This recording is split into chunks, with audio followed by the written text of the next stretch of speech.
I have recently revamped my family. I was a single working mother for 2 years after spending the previous 7 years as a stay-at-home mother.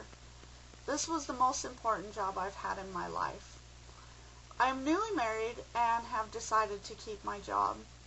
My husband and I had a deep discussion about the way we wanted to parent before I decided to keep working. We noticed that the direction the world is turning is for the worse, and much of this has to do with working parents. So we decided that it was a good idea for him to stay home with the kids. This chart shows the working possibilities of a two-parent household.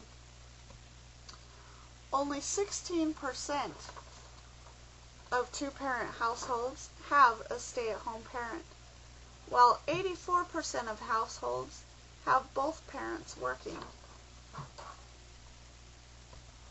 Working parents take much needed time away from their children. 70% of working parents say they don't have enough time for the caregiving of their own children because they work. One of the most important aspects of a child's rearing is their health and nutrition.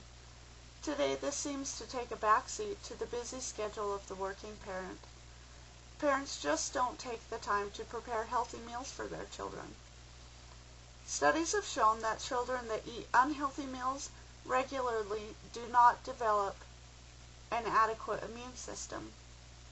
Another obvious setback to parents' lack of preparing healthy meals is weight gain. These days, 33% of children are obese, with another 15% at risk of becoming obese.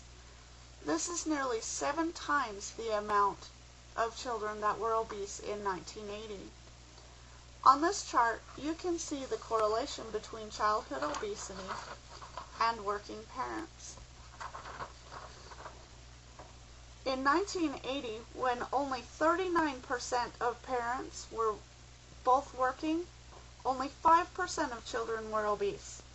Where today, 84% of both parents work and 33% of children are obese.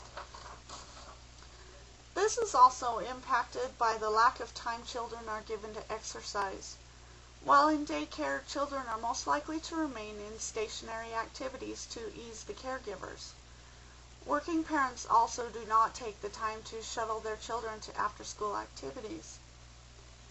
There are many two-parent homes in which both parents choose to work.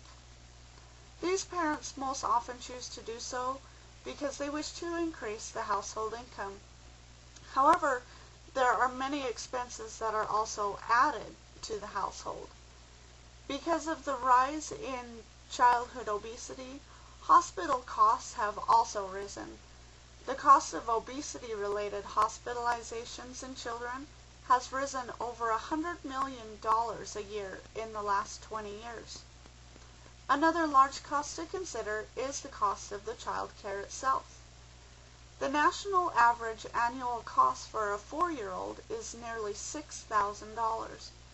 This cost increases for younger children, with some states' average infant care costs reaching over $13,000. These child care costs for one child average about 20 to 51% of the total annual household income. In California, for instance, the cost of the care for one child is 31% of the total income. If the parents are each bringing home $50,000 a year, having the other parent's income will only add another $830 a month to the household income after paying the child care costs of just one child. On the other hand, parents that stay at home are more readily available to involve themselves in the upbringing of their children. Children benefit immensely from their parents' involvement.